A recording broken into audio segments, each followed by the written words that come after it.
ரொம்பவே சூப்பரான எக்ஸ்ட்ரானரியான எபிசோட் வந்திருக்குன்னே சொல்லலாம். மிஸ் பண்ணாம ஃபுல் வீடியோவும் கேளுங்க. இந்த வீடியோ பிடிச்சிருந்துச்சுன்னா லைக் பண்ணி நம்ம சேனல் கண்டினியூவா ஆதரவு வந்துட்டாங்க. சாந்தி முகூர்த்தம் நடக்கிற நேரம் பார்த்து அகிலா வந்து ஃபோன் அடிக்கிறாங்க. நம்ம மனோவுக்கு, "ஏங்க கண்மணிக்கு என்ன ஆச்சு தெரியுமா?" அப்படின்னு சொல்லி பொய்யா ஒரு விஷயத்த வந்து சொல்கிறாங்க. "நான் வந்து ரொம்ப பாட்டமாக இருக்கேங்க. எனக்கு இருக்கிற சொந்தமே கண்மணி மட்டும்தான். இத்தனை நாளா நீங்கள் தான் எனக்கு ஆதரவு கொடுத்துருந்தீங்க. இப்போ இந்த மாதிரி நேரத்தில் உங்களை கூப்பிட்றதெல்லாம் தப்பு தான். ஆனால் நான் என்ன சொல்கிறதுனே தெரியலங்கிற மாதிரி பொய் சொன்னோன்னே, சரின்னு சொல்லிட்டு வீட்டில் குடோனுக்கு ஒரு பிரச்சனையாயிடுச்சு.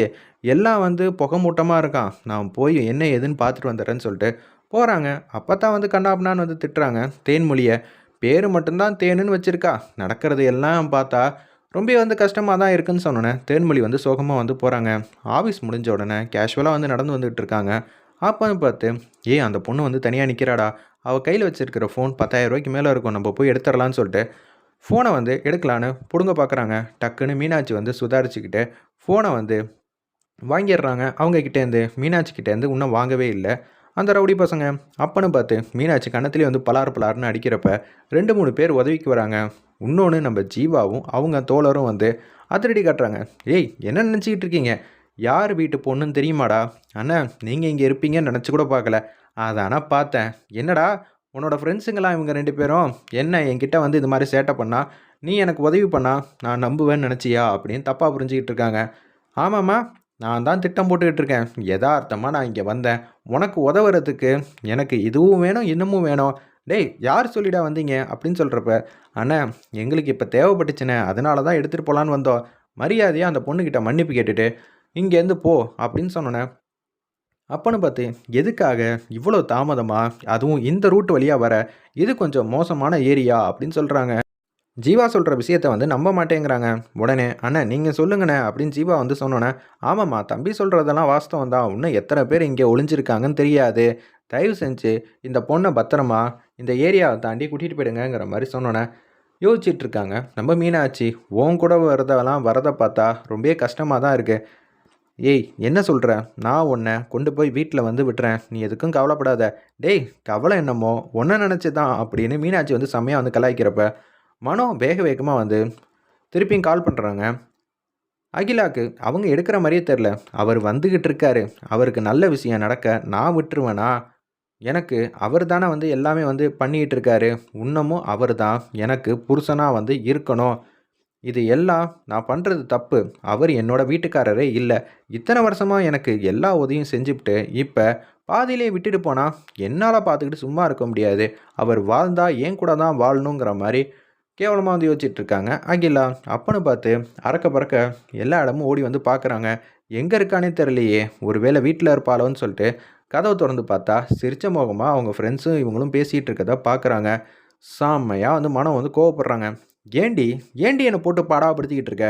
உனக்கு உதவுனது தப்பா?" அப்படின்னு சொல்லி கேட்குறாங்க. "பொய் சொல்லி, அதுவும் கண்மணி பேர் சொன்னால் நான் வருவேன்னு இவ்வளோ கேவலமாக நடந்துக்கிறியே, கொஞ்சமாவது உனக்கு அறிவு இருக்கா இல்லையா?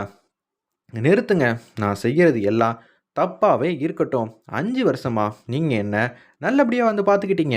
இல்லைன்னு சொல்லவே இல்லை. ஏய், நான் உன்னை தங்கச்சியாக நினச்சி தாண்டி உனக்கு செலவுக்கெல்லாம் பணம் கொடுத்து நான் எல்லாத்தையும் வந்து செஞ்சேன். ஆனால் நீ தப்பான அபிப்பிராயத்தோட தான் என் கூட இத்தனை நாளாக வந்து பேசியிருக்க போல. எனக்கு தான் தெரியல.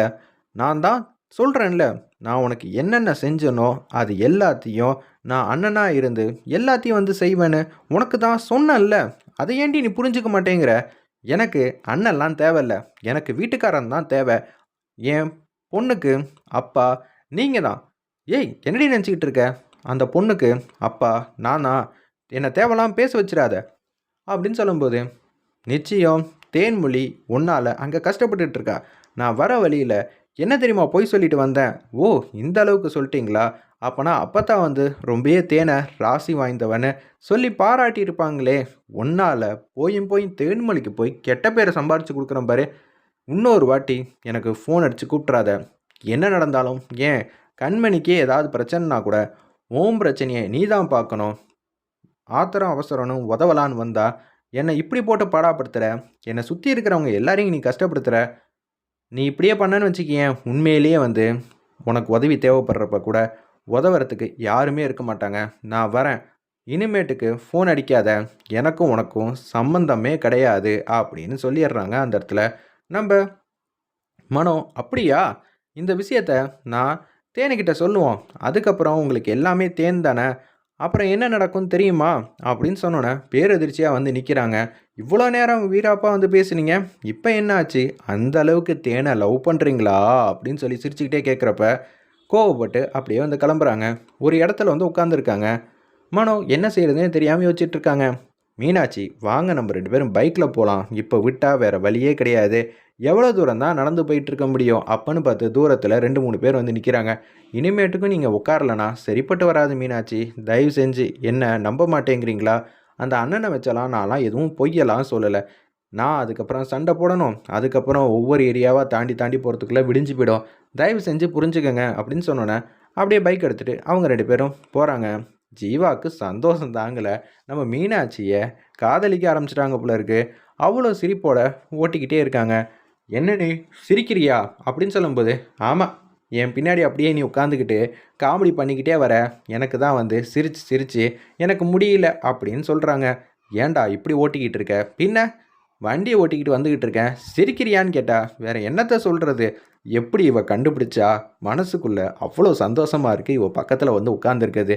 இவன் என்ன பார்க்காமயே கண்டுபிடிக்கிறா? இவ செம பெரிய கெட்டிக்காரி தான் போல இருக்கே!" அப்படின்னு அந்த இடத்துல நம்ப ஜீவா வந்து மனசுல வந்து நெனச்சுக்கிட்டு இருக்காங்க. சரின்னு சொல்லிட்டு அப்படியே போலான்னு பார்த்தா, டக்குன்னு ஒரு இடத்துல வந்து ஸ்பீட் பிரேக் மாரி வருது. பிரேக் அடிக்கிறாங்க. மீனாட்சி வந்து லைட்டா வந்து இடிக்கிறாங்க. "ஏய்! எதுக்குடா இப்ப வந்து பிரேக் அடிச்ச?" "ஏம்மா, ரோடுன்னா கொஞ்சம் மேடு பள்ளம் இருக்க தான் செய்யும். அதுக்கேத்த மாரி தானே ஓட்ட முடியும். நீ பள்ளம்லாம் வந்துச்சுன்னா, வளைஞ்சு வளைஞ்சு போ." "சரிம்மா, வளைஞ்சு வளைஞ்சே போறேன்னு" சொல்லிட்டு, அப்படியே வந்து வளைஞ்சு வளைஞ்சு போய்க்கிட்டே இருக்காங்க. அந்த இடத்துல கொஞ்ச நேரம் கழிச்சு வண்டிய வந்து நிப்பாட்டுறாங்க. "இவ்வளோ தூரம் வந்து இறக்கி விட்டா போதும். சரி, நான் இங்கேயே வந்து வண்டிய வந்து அணைச்சிடுறேன்." ஏய்! இந்த மாரி நேரத்தில நம்ம 2 பேரும் ஜோடியா வரத பார்த்தா, யாராவது எதாவது நெனைப்பாங்கன்னு தான் நான் ஒரு 1/2 கிலோமீட்டருக்கு முன்னாடியே இறக்கி விட்டேன். "சரியா?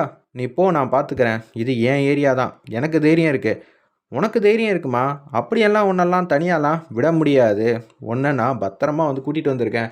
1/2 கிலோமீட்டர் தானே, நடந்து போவோம். நீ வீட்டு வாசல்ல நிக்கிறப்ப நான் ஒளிஞ்சுக்கிறேன். நீ போனதுக்கு அப்புறமேட்டுக்கு நான் போறேன். எனக்குன்னு ஒரு கடமை இருக்குமா?" அப்படின்னு சொல்லி அந்த இடத்துல யோசிக்கிறாங்க.